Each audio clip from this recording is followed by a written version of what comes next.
토론토 피어슨 국제공항과 밴쿠버 국제공항에 백신을 접종한 여행자와 그렇지 않은 여행자의 노선을 분리할 것이라고 밝힌 것이 화제가 되었던 가운데 공항 측은 다시 한번 결정을 번복했습니다.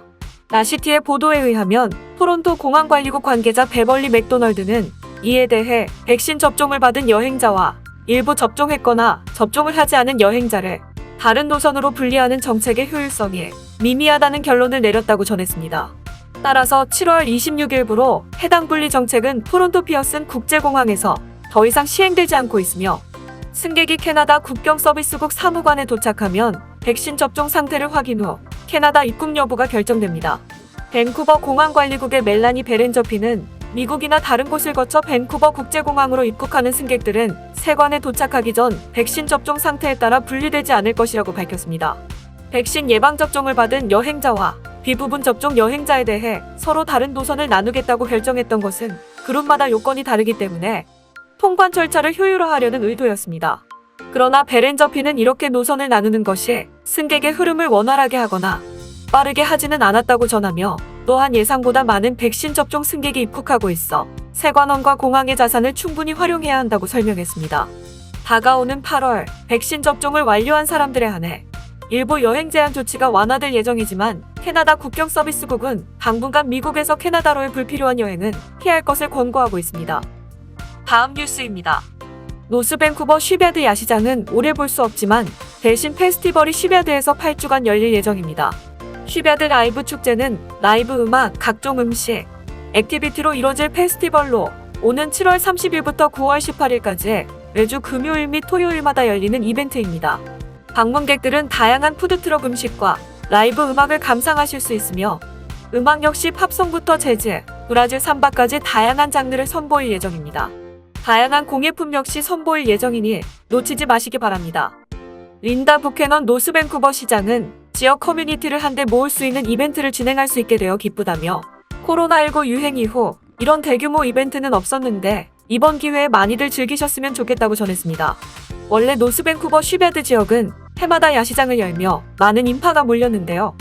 올해는 주최 측이 지역 상권 강화 및 코로나19 전파를 막기 위해 야시장을 열지 않겠다 밝혀 많은 아쉬움을 자아낸 바 있습니다. 하지만 페스티벌이 새롭게 열리며 쉬베드 쪽에 많은 방문객들이 몰릴 것으로 예상됩니다. 쉬베드 라이브 페스티벌 입장료는 무료며 코로나19 방역 수칙을 준수하여 운영될 예정입니다. 다음 뉴스입니다. 지난 24일 오후 기후위기 대응을 촉구하는 시위대가 시위를 목적으로 버라드 다리를 막아서 12명이 체포되었습니다.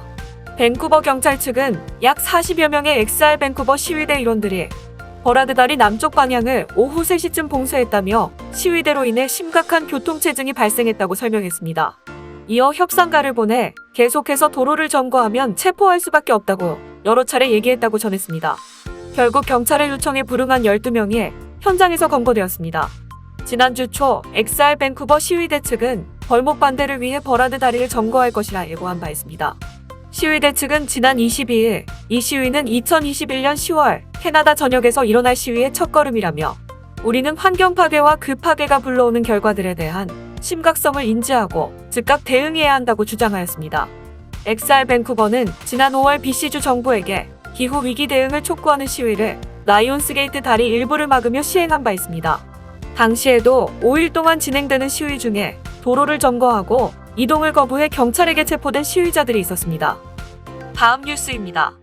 BC주 최초로 전기자전거 공유 서비스 라인이 노스쇼어 지역에서 출범하였습니다.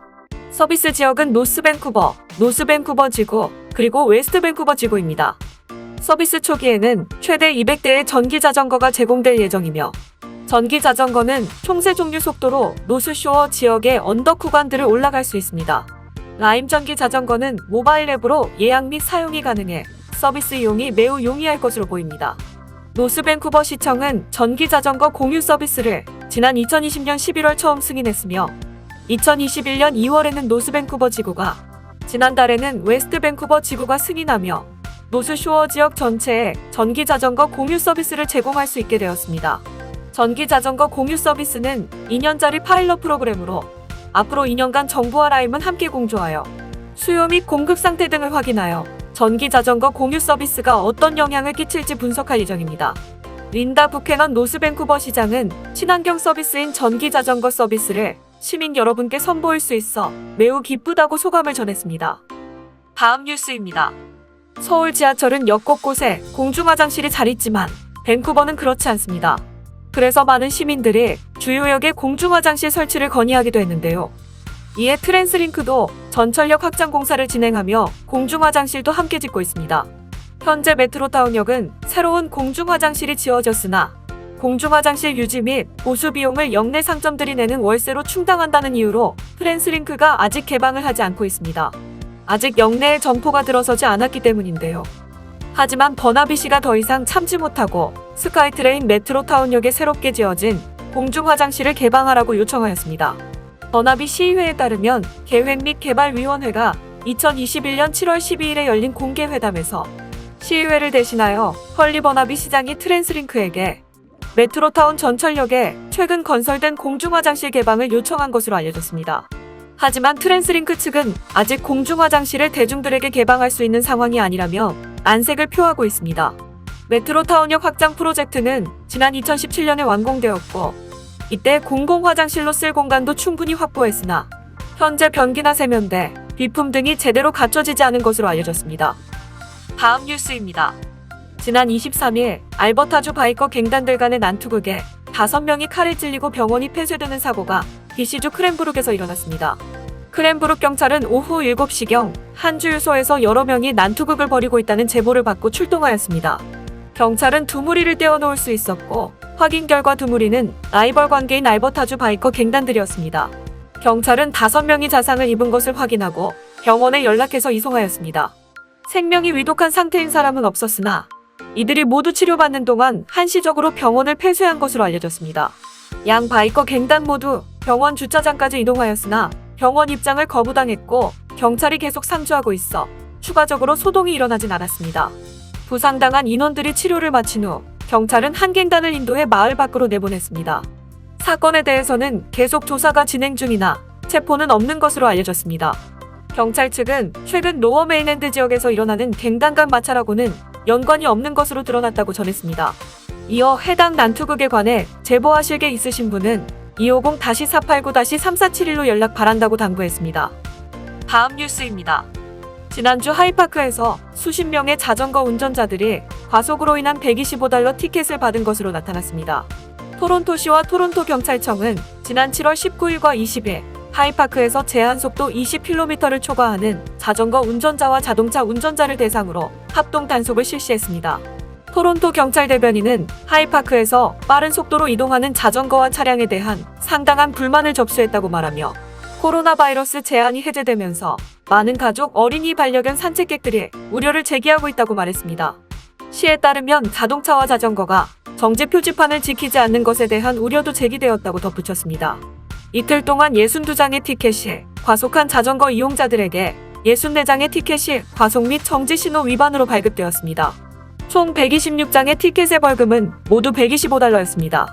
토론토 경찰은 사람들에게 지속해서 제한 속도를 교육하고 도로의 제한 속도에 대한 표지판 설치 등 교육 및 완화 전략을 시행 중이라고 밝혔습니다.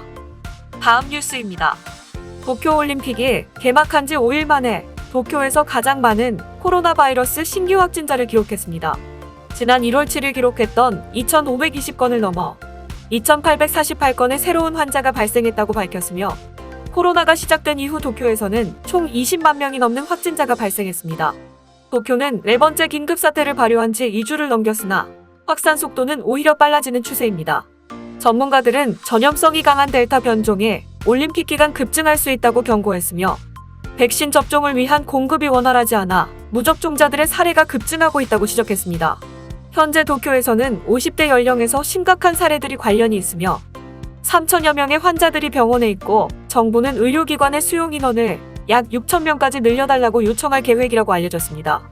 일본의 백신 접종은 늦게 시작되었지만 올림픽을 앞두고 많은 사람이 접종하는 것을 추진하면서 5월부터 백신을 접종한 사람들이 늘어나기 시작했습니다.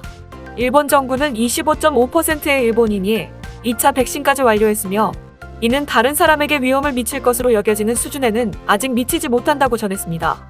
도쿄올림픽과 관계된 확진자 수도 매일 늘어나고 있으며 이날 선수촌에는 외국 선수 2명을 포함한 총 7명의 코로나 양성 판정을 받았습니다. 현재 도쿄올림픽 관련 코로나 바이러스 누적 확진자 수는 155명을 기록하고 있습니다.